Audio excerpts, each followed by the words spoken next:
So Salman, the $1 million question is, was there something wrong with Anthony Joshua? A lot of people were saying rumours that he had some sort of neck problem. They were massaging his neck, the way he was acting, you know, in the corner with his gum shield out. Also, he had a bruising under his eye. There was rumours that his sparring didn't go too well. Was he nervous because of the American, that he was fighting in America in his American debut? There was a lot of rumours coming out, and there was, you know, didn't seem like, you know, everything was well in camp. Although Joshua come out and said, you know, said nothing was wrong and everything was great. And obviously not taking anything away from Andy Ruiz because he put in a great performance. Do you think there was some underlying problem and that was a reason Joshua could have put in such a flat performance? Maybe because he didn't even look like he had speed. He didn't shoot off many counter punches. Maybe got tired very quickly. Like he shot off a couple of counter punches in the whole fight. He doesn't fight like fighting on the back foot. Ruiz was walking him down. I don't know. Making Joshua fight on the back foot in the first couple of rounds. I just don't know. Honestly, we just don't know what the issue was. And there's definitely something wrong. Don't get me wrong. Ruiz isn't a concussive puncher. Now we have seen Joshua hurt. It's not like. But that was a big punch that he got hurt from Klitschko. And Dillian Whyte threw quite a vicious left hook. No, but we've always known Joshua's chin's iffy. Like, even Oscar De La Hoya said the difference was the chin. Here's the thing. It's not necessarily about the chin, though.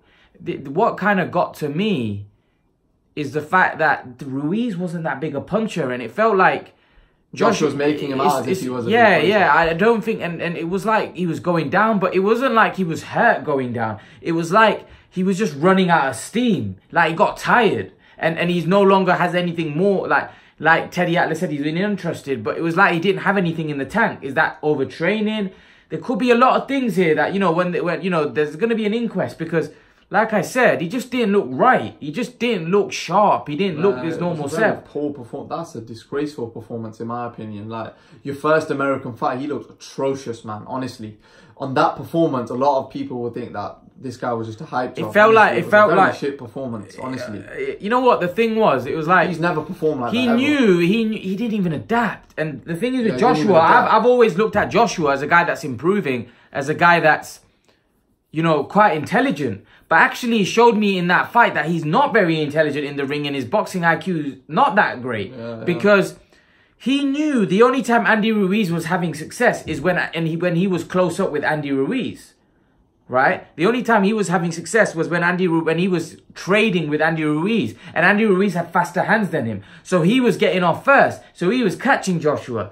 But if Joshua had kept him on the outside, he could have just boxed his ears off, bust him up with that jab, and just keep him at long range. But he was like giving Andy Ruiz, making it the fight that Andy Ruiz wanted. He was giving Andy Ruiz the fight he wanted. After the third round, I don't understand why Rob McCracken should have just told him, listen, you're not going to flip and tear up with him. You're just going to keep on the outside and box. You're not going for the knockout. I don't understand. Rob McCracken should have told him the instruction, listen, Josh, simple as this, you box now for the rest of this fight. I don't care, you box. You can still, he would have still won the fight if he had won all the remaining, or he might have lost the next couple because he might have been recovered, but he could have still won that fight. It was only a round in it. I think at the end there was only a round in it, even though Ruiz had knocked him down twice. Here's the thing.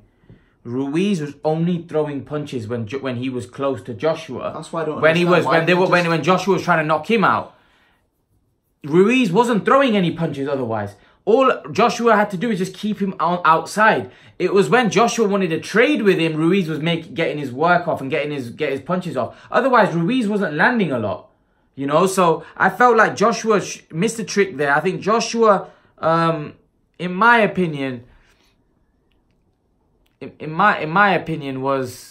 I don't know, just a flat performance. It was felt like to me that there was something ongoing problem. And like I said, not taking anything away from Ruiz, but I just don't think Joshua looked right. I don't think Joshua looked well. I spoke to a lot of people and everybody said the same, that Joshua just looked flat. Every time he was getting hit by little not little punches because they're heavyweights, but he just felt like he was falling over. That's why his rematch is I've seen Joshua take more stick than that. I felt like Povetkin put more pressure on him than that. I didn't quite understand. I don't think Ruiz is a massive puncher, but I just felt like Joshua ran out of gas. It wasn't like Ruiz was really hurting him. It was more like, I think the first left hook that he got caught hurt him, but I just think he just looked flat. It just, something didn't look right, guys. But leave your thoughts in the comment section below. Did you think Joshua looked flat? Did you think there was something wrong? Leave your thoughts in the comment section below, guys. And guys, remember to please like, share, and subscribe to my channel. I'll see you guys in the next video.